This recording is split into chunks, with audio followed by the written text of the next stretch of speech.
네, 오늘 시장에서는 어떤 이슈가 눈길을 끌었을까요? 야인스톡 오늘의 이슈 공개합니다.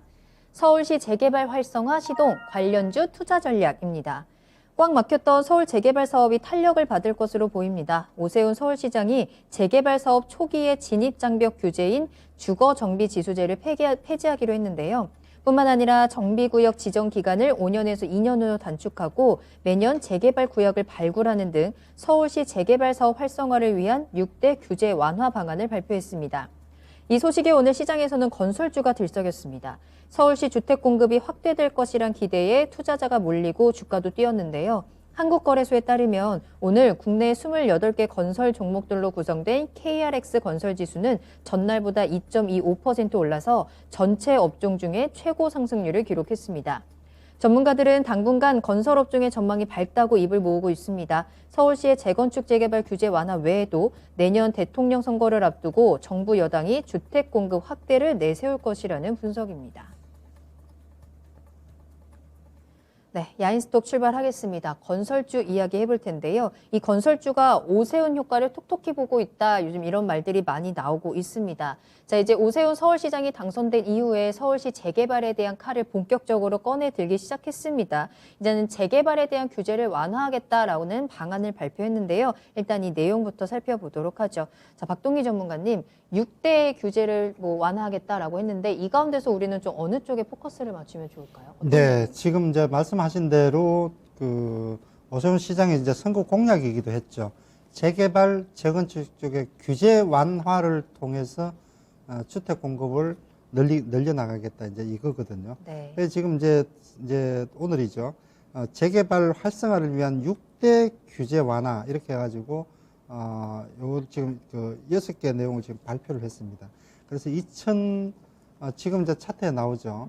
그래서 이제 그 주거 정비 지수제를 지금 폐지한다부터 해서 6번째 매년 재개발 구역 공모를 추진하겠다. 자, 이 내용인데 세부적인 내용들도 있지만 뭐 예를 들어서 주거 정비 지수제를 폐지한다. 이 내용은 이제 지수제로 해서 예를 들자면은 건물의 노후도가 뭐 60% 이상이 돼야 되고 뭐 어쩌고 저쩌고 막 이런 게 있는데 이런 걸 아예 폐지를 하고 주거 정비 지수제 플러스 법정 요건 2개 있는데 법정 요건만 현행 유지하고 나머지 이거는 그냥 건물의 노후도가 얼마 되고 뭐가 얼마 되고 하는 이런 것들을 다 폐지를 하겠다. 규제를 완전히 없애는 거죠. 그리고 공공기획을 통한 구역 지정 요것도 서울시에서 말 그대로 그냥 기획이죠. 기획적으로 해서 구역을 지정해서 주택 단지를 조성한다든지 이런 것들을 구역 지정하는데 5년을 지금까지는 5년 걸렸는데 2년 걸린다 등등 이런 거 하고 세 번째는 주민 동의율도 이런 것도 간소화 명확화 이게 막 굉장히 또 복잡하게 만들어 놨나 봐요. 근데 이제 분명하게 사업 초기에 분명한 주민 의사는 확인을 하되 그 절차를 아주 간소화시킨다든지 등등 해가지고 이렇게 6가지를 세부 내용을 해놨는데 이게 지금 목적 자체가 지금 2025년도까지 24만 호 주택 공급을 본격화하는 그 첫 단추라는 거죠. 그 부분이 지금 이제 오늘 지금 발표를 했는데 그래서 이제 이거는 뭐 아까 말씀을 드린 것처럼 오세훈 서울시장의 이제 선거 공약이기도 하고 그래서 이러한 이제 대부분의 규제를 단순화시킨 거죠. 간소화시키고 단순화시키고 재개발, 재건축 쪽에서 어떤 주택 공급의 주택의 대규모 주택 공급을 하겠다라는 그런 의지를 지금 이제 액션을 취한 첫 단계가 아닌가 이렇게 보여집니다. 네. 자, 이렇게 본격적으로 시작이 되면서 그동안 사실은 오세훈 서울시장 선거 때부터 건설주들은 이에 대한 기대감이 굉장히 많이 좀 반영이 되기는 했거든요. 그런데 오늘 이러한 소식이 나오면서 또 한 번 뛰어 올랐습니다. 자, 특히나 이제 그런 분석이 있더라고요. 오 시장이 취임한 이에 건설주들이 시총이 2조 원 넘게 늘었다라는 분석이 있을 정도로 건설주들이 정말 주목을 많이 받고 있는데 이 상승세가 어디까지 이어질 수 있을까? 이 부분이 또 궁금하거든요, 전문가님. 네, 그렇습니다. 전반적으로 지금 건설주들 흐름이 상당히 괜찮아요. 지금 이제 서울시장 선거할 때부터 해서 뭐 사실상 누가 되더라도 재개발, 재건축 요번에 나왔던 선거 공약은 좀 사실상 거의 비슷했어요. 그만큼 이제 어느 누가 되더라도 뭐 상관이 없다 이런 얘기들이 나올 정도로 규제 완화, 재개발, 재건축 활성화, 또 이로 인한 이제 규제 완화, 이 부분을 공통적으로 지금 내놓은 그런 지금 상황이었었는데, 네. 그래서 지금 이제 오늘 내놓은 것은, 종목들 전체적인 움직임을 지금 놓고 보면은, 또 지난번에 나왔던 이제 시장 선거 때보다는 좀 움직임이 다소 좀 약했다라고 보는 게 맞겠죠. 그래서 재개발, 재건축 관련주 쪽에서는, 건설주라든지 지난번에 이제 들썩들썩 했던 종목들이죠. 시멘트, 페인트 관련주, 인테리어 또 리모델링 관련주, 자, 이런 종목들이었었는데, 오늘 흐름을 뭐, 말로 하는 것보다도 네. 오늘 어떤 흐름들이 나왔는지 한번, 대략적으로 주요 종목들만 한번 보죠. 네. 예.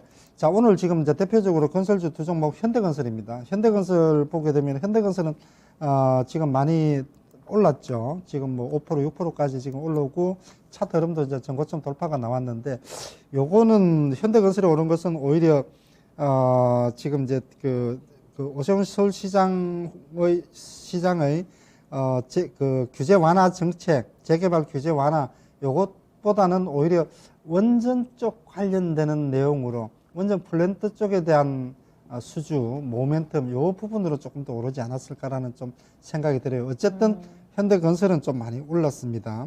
그리고 이제 두 번째는 대우건설이에요. 대우건설은 보면은 최근에 가장 안정적으로 잘 나가는 종목 중에 하나가 지금 대우건설이죠.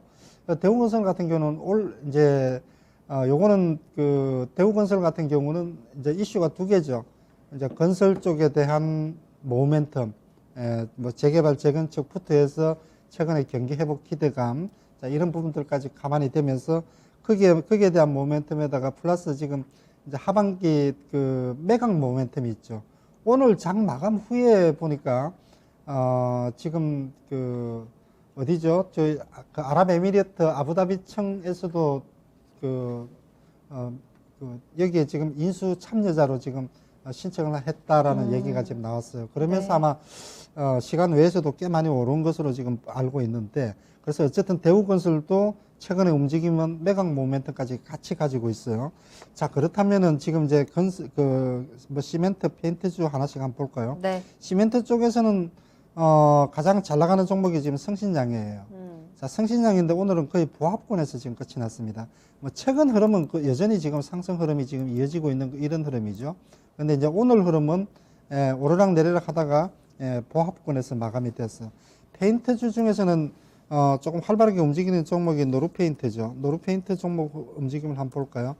자, 요 종목도 오늘 약속이나 한 듯이 또 보합에서 끝이 났어요. 예, 크게 큰 움직임이 없었죠. 그리고 이제 인테리어, 그리고 리모델링 이런 쪽하고 관련되는 종목 한번 볼까요? 자, 벽산 한번 볼까요? 벽산 종목도 지금 보게 되면은 벽산은 한 4% 정도 올랐는데 그동안에 한 1, 2주 정도 조정을 받았죠. 예, 조정을 받고 자, 오늘 한 4, 5% 정도 지금 오르면서 마감이 되었다. 그리고 이제 한샘 한번 볼까요? 한샘. 자, 한샘 보게 되면은 자, 한샘도 지금 한샘은 오늘 빠졌죠. 자, 이렇게 보니까 오늘 지금 이제 이제 오션 시장에 내놓은 6대 재개발 규제 완화하고 관련해서 지난번에 그러니까 이제 이제 서울시장 선거 때 움직였던 거하고는 한마디로 말해서 약발이 좀 약했다는 얘기죠. 예, 그래서 어떤 이제 단기적인 모멘텀으로는 조금 약했다라고 좀 생각이 되고 네. 관련되는 대표적인 종목들이 이렇게 움직이기 때문에 이건 팩트이기 때문에 말이죠. 그래서 이 종목들 같은 경우는 일단 단기 모멘텀은 조금 어느 정도 좀 말 그대로 네. 좀 이제 어느 정도 좀 다 반영이 된 거 아닌가 좀 그런 생각을 좀 해보게 됩니다. 알겠습니다. 자, 이번 시장에는 이러한 기대감이 좀 선반영이 되면서 그에 대한 탄력이 조금씩 둔화되고 있는 추세이기는 한데요. 아직까지 그래도 이 재개발에 대한 모멘텀이 완전히 끝난 것이 아니기 때문에 특히나 또 건설주라든지 관련 종목들, 시멘트, 페인트부터 해서 건자재 관련 종목들 관심 가지고 계신 분들도 분명히 있을 것 같습니다. 그렇다면 앞으로의 전략은 어떻게 짜면 좋을까요? 역시 지금 말씀드린 대로죠. 그래서 일단 이제 단기적인 모멘텀 플레이는 일단 주가에 지금 반영이 됐다라고 보는 게 지금 맞지 않을까 생각이 돼요. 그래서 어떤 이제 모멘텀이 나오고 또 중간중간에 또 어떤 서울시장으로서 네. 또 재개발 재건축을 활성화시키기 위해서 또 새로운 모멘텀들이 또 나올 수가 있어요. 자, 그럼에도 불구하고 일단 모멘텀에 관련해서는 단기 모멘텀에 일단 소멸이라고 보는 게 지금 맞을 것 같고, 그럼에도 불구하고 중기적으로는 지속적으로 이들 건설 관련되는 종목, 또 조금 전에 보셨던 리모델링, 뭐 이런 인테리어, 또 시멘트, 뭐 페인트 관련되는 종목, 전반적으로 경기 회복세의 수혜를 받을 수 있는 그런 종목들이죠. 예, 그렇기 때문에 중기적으로는 지속적으로 관심을 가질 때 네. 단기적인 모멘텀 매매를 하는 것은 크게 지난번 서울시장 선거 때가 가장 강력하고, 점점 시간이 갈수록 이런 내용들이 나오더라도 단기 모멘텀은 약화될 가능성이 높다, 이렇게 보여집니다. 알겠습니다. 자, 오늘 이제 서울시 재개발이 활성화되면서 뭐 제2 뉴타운에 대한 이야기도 나오고요. 기대감이 많이 커지고 있는 상황입니다. 시장에서는 건설주들에 대한 기대가 뭐 선거 때부터 말씀드린 대로 많이 올라온 상황이고, 조금씩 탄력은 둔화되곤 있지만 이에 대한 전략들 좀 잘 챙겨보시면서 좀 중기적으로는 계속해서 관심을 가져보는 것도 좋겠다라는 말씀까지 드렸습니다. 주식시장도 주식시장이지만 부동산 시장도 워낙에 지금 고민이 많은 상황이죠. 이 서울시 재개발로 인해서 좀 부작용이 없이 진행이 잘 됐으면 좋겠고, 부동산에 대한 고민도 좀 해결이 됐으면 좋겠습니다. 또 그와 함께 우리는 그에 대한 모멘텀으로 우리 시장에서는 어떻게 대응을 해야 되는지 잘 체크해 보시면서 이러한 종목들로 인해서 또 내 계좌에도 새로운 수익들을 또 창출할 수 있었으면 좋겠네요. 오늘 야인스톡 내용들 잘 참고해 보시길 바라겠고요. 여기서 마무리하도록 하겠습니다. 자, 그럼 저는 잠시 쉬었다가 2부에서 새로운 종목 진단으로 돌아오겠습니다.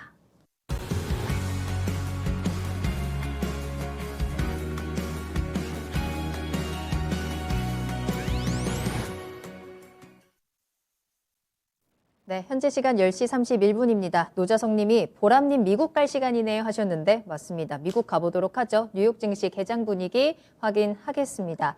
자, 오늘도 뉴욕 증시는 3대 지수 모두 출발 분위기는 일단은 상승불 켜내고 있습니다.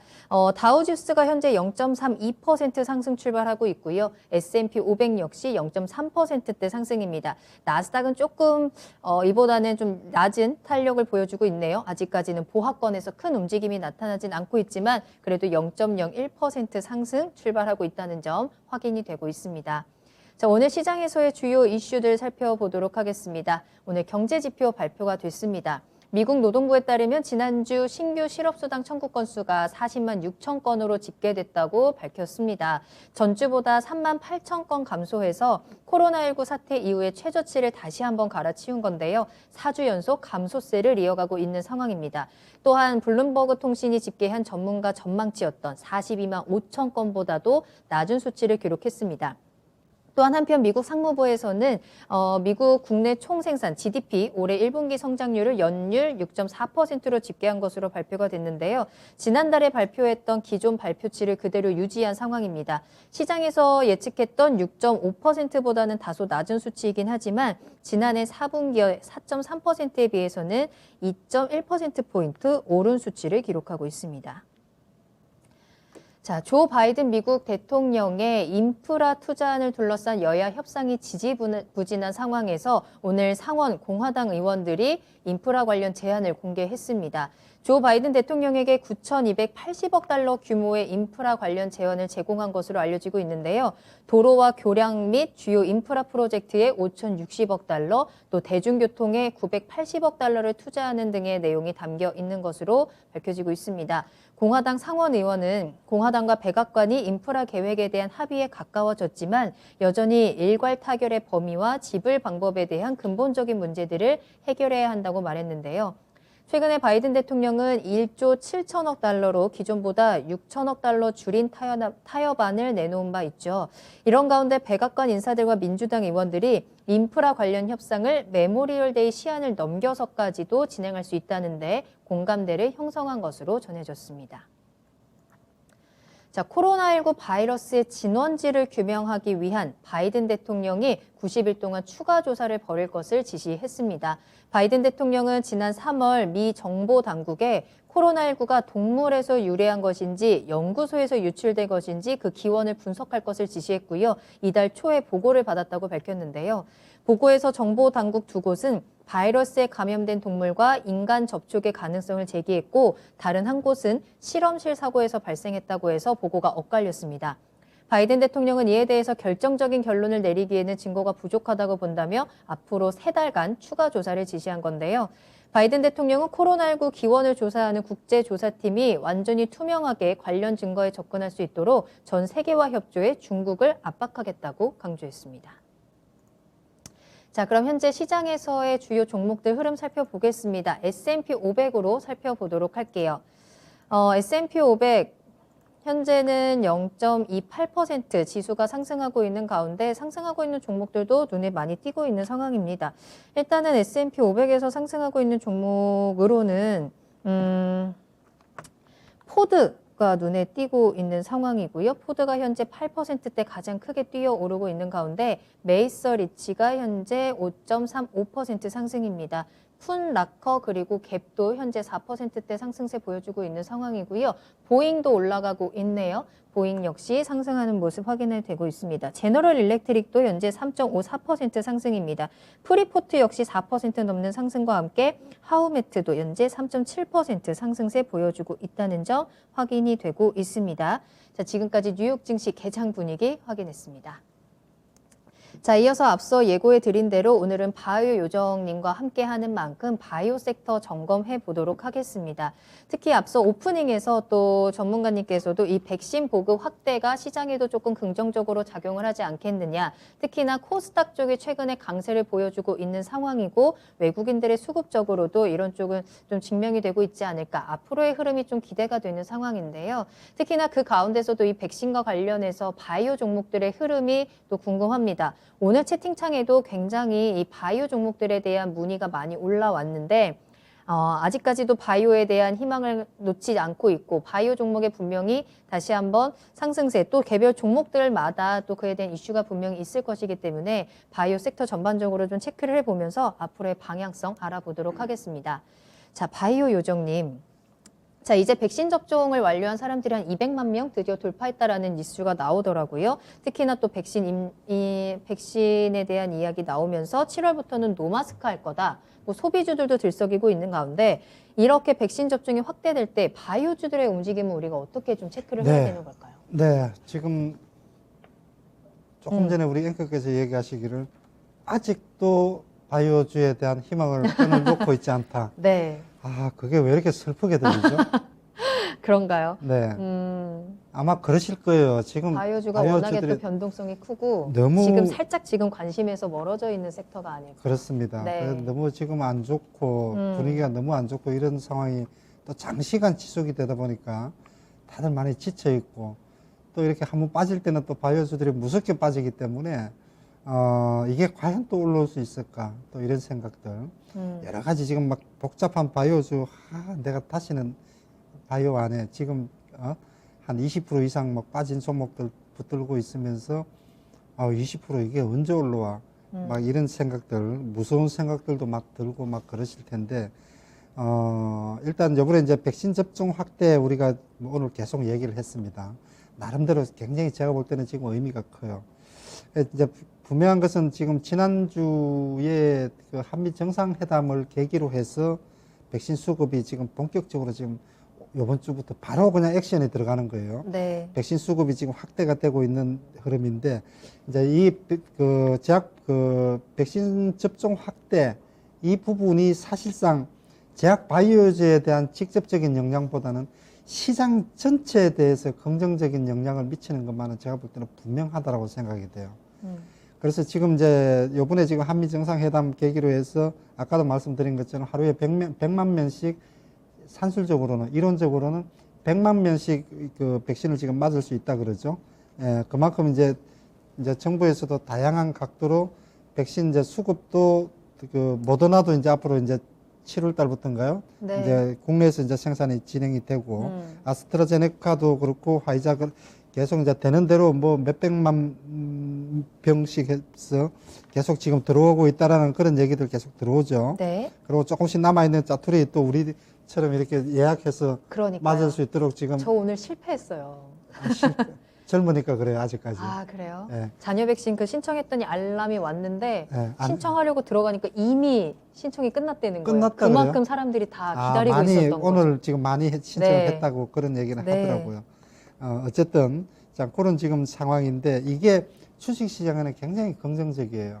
그래서 제약 바이오주에 대한 직접적인 영향보다는 시장 전체적인 흐름에 긍정적인 영향을 지금 미치게 되면서 백신 수급 활성화 이 자체가 시장 안정화에 긍정적인 영향을 미치게 되면은 제약 바이오 투자 심리가 긍정적으로 살아난다라는 이 부분을 우리가 간과를 해서는 안 돼요. 자, 제약 바이오 쪽이 변동성이 크죠. 빠질 때는 무섭게 빠지고 또 네. 올라올 때는 이게 뭐 미쳤나 할 정도로 그냥 막 그냥 뭐 위쪽으로 뚜껑 열리면은 그냥 뭐 50% 100%가 또 순식간에 또 올라오는 게 또 제약 바이오 쪽이에요. 네. 그래서 이제 이런 특성들을 지금 잘 아셔야 되는데 그래서 이게 제약 바이오주들이 본격적으로 움직이는 종목들은 움직이는 그 시점은 지금처럼 이렇게 박스권에 지수가 이렇게 박스권에 갇혀 있거나 코스닥이 지수 이걸 한번 볼까요? 코스닥 네. 차트를 지금 보게 되면은 네. 코스닥이 이게 최근에 한 달 동안 이게 계속 빠질 것 같은 이렇게 좀 분위기가 굉장히 좀 무서운 분위기였어요. 지금 121선까지 이탈을 하고 차트를 한번 볼까요? 지금 보시면은 요게 최근에 지금 한 달 정도 흐름인데 이런 그 고점 낮아지고 빠질 때 이렇게 무섭게 빠지고 공매도 때문에 빠지고 또 인플레이션 때문에 빠지고 막 이렇게 악재들이 막 나오고 그러니까 제약 바이오주들이 무섭게 빠졌어요. 근데 지금 이제 121선에서 이번에도 또 지지가 되는구나 좀 확신을 가질 수 있는 그런 흐름들이 아직까지 완전히는 아니지만 121선에서 지지가 되고 950포인트가 크게 안 깨지겠구나. 이게 지금 되는 순간 제약 바이오는 지금 저점이에요. 지금부터 아마 본격적으로 지금 회복될 가능성이 일단은 높다라고 보여지는데 네. 그래서 지금 백신 수급이 본격적으로 나오면서 제약 바이오 종목들이 전반적으로 지금 낙폭 과대에 있는 종목들이 꽤 많아요. 예, 그렇기 때문에 지금 흐름으로 본다 그러면은 네. 이제 주요 종목들을 제가 한번 보죠. 시가총액 네네. 상위 종목에 있는 종목들을 지금 보면은 지금 요게 지금 셀트리온 제약이에요. 아까 우리가 봤던 종목들 그 셀트리온 삼형제 봤는데 셀트리온 제약은 안 봤죠, 그죠? 네. 자, 이게 지금 25만 원부터 해서 얼마입니까? 지금 12만 원, 13만 원이니까 이게 사실상 고점 대비해서 반토막 났어요. 예, 거의 50% 지금 이게 빠져 있는 거예요. 또 지금 몇 개 종목만 더 보죠. HLB 같은 종목, 이것도 지금 시가총액 10위권 안에 들어가는 종목이거든요. 네. 이거는 지금 반토막이 더 난 것 같아요. 어쨌든 이렇게 흐름을 이렇게 보면은 이게 절대적인 낙폭 과대 이게 이렇게 빠질 종목은 아니거든요. 근데 지금 이 종목이 지금 3만 원대예요. 3만 원대 초중반이에요. 이게 지금 작년까지만 해도 이게 10만 원대에 있던 종목이거든요. 정말 급격하게 빠졌네요. 예. 네. 이게 중간에 지금 뭐 권리랑 나오고 뭔가 지금 그 유상증장제, 무상증장제 해가지고 가격이 빠진 예, 다운이 지금 되긴 됐는데, 네. 예, 어쨌든 지금 단기적으로 보면은 지나치긴 낙폭 가대에 있는 종목이라고 생각이 되고, 또 우량주 몇 개를 더 보면은 레고캠 바이오 같은 종목도 이 종목도 이렇게 지금 이 종목은 이제 크게 밀리지는 않았는데 이런 종목들도 그냥 흘러내리는 거예요. 그죠? 흘러내리면서 이게 알게 모르게 30% 40%씩 이렇게 빠져 있는 종목이거든요. 이렇게 지금 이렇게 빠질 종목이 아니거든요. 이런 종목도. 알테오젠도 한번 볼까요? 네. 알테오젠 같은 종목도 이게 지금 코스닥의 분위기가 이래 놓으니까 이게 이렇게 지금 빠질 종목이냐. 이게 말도 안 되는 거예요, 이게. 또 채팅창 보니까 ABL 바이오도 많이 가지고 계신 ABL 것 바이오도 그것도 지금 10위권 안에 10위권 전후에 되는 종목이죠. ABL 바이오도 한번 볼까요? 네. ABL 바이오 이것도 지금 이렇게 지금 돼 있어요. 맞아요. 그래서 지금은 이제 우리 선부사들은 바이오가 이렇게 오랫동안 이렇게 많이 빠지고 못 올라가 있으니까 이걸 지금 무서워서 내가 들어서 안 한다 이렇게 막 성질 내면서 이렇게 던지고 나가시는 분들도 실제로 많아요. 한 20% 빠지고 빠질 때까지 버티다가 30% 빠지니까 너무 괴롭거든요. 이 바이오주들을 오래 안 해보신 분들은 네. 마이너스 10%, 20%, 30% 가면 못 견뎌요. 그럼요. 무서운 생각이 들거든요. 그런데 이 바이오를 해보신 성부사들은 그 대신에 아까 이렇게 어떤 종목들을 봤지만 단순 테마주들은 그렇게 하면 안 돼요.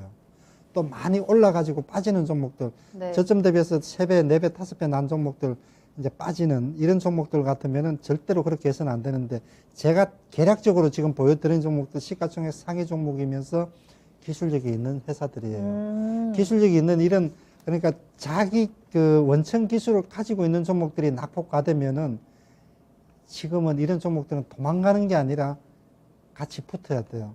다른 거 팔아서 조금 더 들어갈 수 있는 그런 배짱이 있어야 돼요. 네. 절대로 지금 자리는 도망가는 자리 절대로 아니라는 거예요. 그래, 이게 지금 뭐냐면은 코스닥 시장이 일단 안정이 되었다라는 그게 그 시그널이 나와야 돼요. 시장 안정이 된다는 시그널이 나와야 되는데, 이게 제가 볼 때는 요게 지금 한미 정상회담 계기로 하는 백신 수급 활성화, 요게 시장 안정화의 결정적인 계기가 되고, 제약 바이오주에 반등할 수 있는 그런 계기, 타이밍을 줄 수 있는 시기가 지금 왔다라고 생각이 돼요. 그래서 지금 제가 대충 이제 시가총액 상위 종목들 위주로 해서 말씀을 드렸는데, 네. 지금 이렇게 낙폭 과대에 와 있는 기술력이 있는 이런 종목들은 지금 이렇게 아까 제가 철강주라든지 이런 종목들 이제 고점에서 이렇게 박스권 매매, 물론 그것도 훌륭한 전략이에요. 주도주기 때문에. 네. 철강주라든지 뭐 해운주 여전히 모멘텀은 살아있긴 한데, 선부사들은 그거 팔고 이쪽으로 와야죠.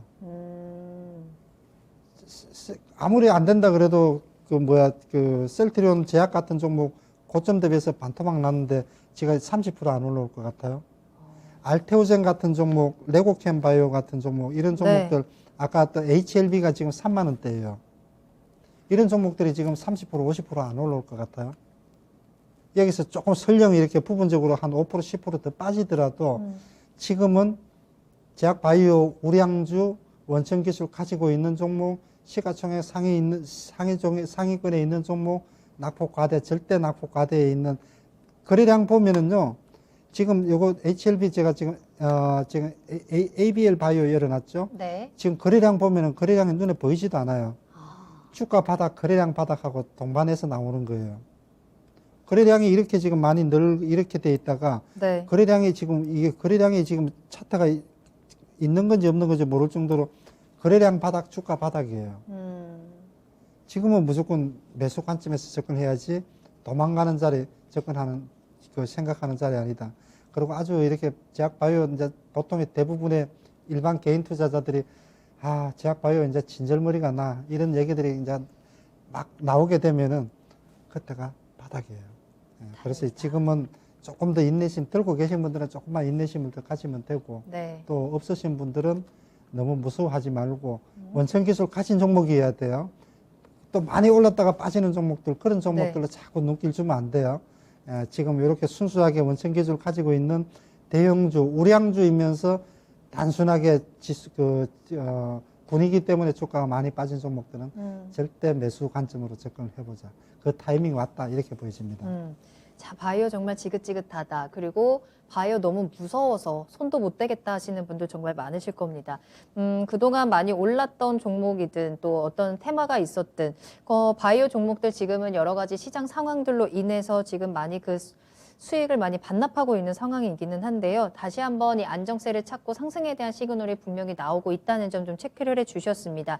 다시 한번 바이오에 관심을 가지면서 우리가 조금 고수의 관점으로 바이오에 관심을 가져볼 타이밍이 아닐까라는 생각이 드는데, 다만 그 종목을 골라서 가져가야 되겠죠. 무조건 바이오다라고 해서 다 들어가는 게 아니고 말씀해 주신 것처럼 원래 기술력이 탄탄한 종목들을 잘 찾아봐야 되고, 그런 종목들일 경우에는 지금이 충분히 기회가 될 수 있다라고 말씀해 주셨습니다. 그렇다면은 전문가님, 뭐 이런 바이오 종목들이 사실 백신과 관련된 종목만 있는 건 아니잖아요. 백신 외에도 뭐 또 다른 모멘텀, 사실 이제 6월에 또 이 바이오 쪽에 큰 행사도 기다리고 있고, 그런 종목들은 우리가 좀 어떻게 접근을 하면 좋을까요? 그렇습니다. 지금 제가 이제 그 얘기도 조금 하는 게, 지금 이제 다들 이제 6월 4일 날 시작되는 아스코 요것도, 그렇죠. 모멘텀이 지금 충분히 지금 될 수 있으리라고 보여서요. 네. 이제 뭐 다음 주면은 바로 이제 6월 달이 이제 시작이 되는데, 이게 사실은 이제 아스코 같은 경우도, 아스코는 미국 종양학회인데, 미국 암학회하고 뭐 양대 산맥이에요. 가장 큰 학회라고 봐야 되겠죠. 여기에 지금 참여하는 회사들도 꽤 많은데 사실 이번에 이제 작년부터 해서 코로나 때문에 이제 비대면으로 진행이 되다 보니까 비대면 상태에서 이게 기술 수출이나 이런 것들도 서로 이제 뭐 미국 뉴욕에서 어디에서 만나서 이렇게 하고 서로 이제 대화하고 이런 게 돼야 되는데 그래야 조금 더 적극적으로 좀 기술 체결이 되는 그렇습니다. 건데. 그런 게 이제 서로 의견 교환도 되고 그런데 네. 지금은 이게 전부 다 그 온라인으로 온라인으로 하니까. 진행이 되는 거예요. 그러다 보니까 물론 이제 할 거는 의견 교환이나 또 1대1 이제 회의라든지 이런 거는 다 할 거는 다 해요. 하긴 하는데 이제 직접 보는 거하고는 조금 아무래도 좀 효과는 떨어지겠죠. 네. 근데 이제 제일 이게 학회라는 게 제일 중요한 게 내가 지금까지 연구해왔던 걸 발표하는 자리거든요. 네네. 그래서 거기서 연구 성과가 이제 나오게 된다 그러면은 다른 제약사들이 이제 그 관심을 가지고 먼저 좀 얘기 좀 해봅시다. 조금 세부적으로 알아보기 위해서 앞에 나가서 발표하는 거하고 구체적으로 자기들이 이제 질문 사항도 있을 테니까 이런 것들에 대해서 얘기할 수 있는 그런 기회를 1대1 뭐 할 수 있는 거는 또 다 해요. 네. 예, 뭐 굳이 이렇게 해야죠. 당연히 해야 되는 그쵸. 거죠. 그죠? 그게 또 목적이니까. 예. 자, 어쨌든 그래서 6월 4일부터 이제 아스코 미국 아막 그 종양 학회가 이제 일단 진행이 되는데 우리나라에 참여하는 기업들도 많고 그동안에 또 제약 바이오가 조금 전에도 얘기했던 것처럼 워낙에 지금 분위기가 지금 다운이 되고 안 좋다 보니까 이런 것들도 하나의 모멘텀이 될 가능성이 높고 그래서 아스코 관련해서 아스코하고 관련해서도 충분히 뭔가 좀 분위기 전환할 수 있는 이 자체로 이렇게 뭐 지수를 네. 크게 끌어올린다 이런 것보다는 한두 종목이 여기서 어떤 그 좀 임상 성과라든지 이런 부분들이 좀 크게 나오게 되면은 다른 종목들에게도 긍정적인 영향을 미치게 되는 거죠.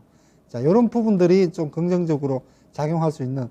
최근에는 워낙 제약 바이오 쪽에 이제 분위기가 안 좋다 보니까 이런 것, 예전 같으면은 미국의 학회 이런 게 있으면 사실 관련되는 종목들이 들썩들썩 했는데 최근에는 좀 조용해요. 맞아요. 예, 조용한데 이제 다시 한번 또 그 아스코 이렇게 일어나게 되면 열리게 되면은 이제 관심 종목들 우리가 또 한번 요번에도 조용할 건지 아니면 워낙에 제약 바이오 쪽에 mRNA 관련되는 종목들 요번에 한번 들썩들썩했고 네. 또 백신 관련되는 종목도 좀 들썩들썩한 거 그런 거 이외에는 극히 일부 이외에는 지금 워낙에 모멘텀을 못 받았는데 요것도 한번 모멘텀을 잘 받을지 한번 체크를 해보자 이렇게 말씀드리고 싶습니다. 네. 자, 바이오 아스코까지 기다리고 있습니다. 아스코에서 과연 어떤 모멘텀이 나올지 그들이 또 어떤 종목들을 조금 들썩이게 할지 좀 기대를 해 보시고요. 이제 바이오 종목은 정말로 이제 기본으로 돌아가야 되지 않을까. 이 종목들이 가지고 있는 원래 기술력, 원래 탄탄한 그 기본으로 돌아가면서 조금 더 기업 분석을 촘촘히 해보시면 더 좋을 것 같습니다. 자, 오늘 이렇게 바이오 요정님과 함께 바이오, 제약 바이오에 대한 섹터, 앞으로 조금 긍정적일 수 있는 진단을 받아보니까 조금 안심이 되기도 하네요. 지하실 멤버다라는 이야기들을 많이 해주세요. 바이오 섹터들. 언젠가는 그 지하실에서 빠져나와서 이 밝은 햇살을 꼭 볼 수 있을 겁니다. 기대하시길 바라겠습니다.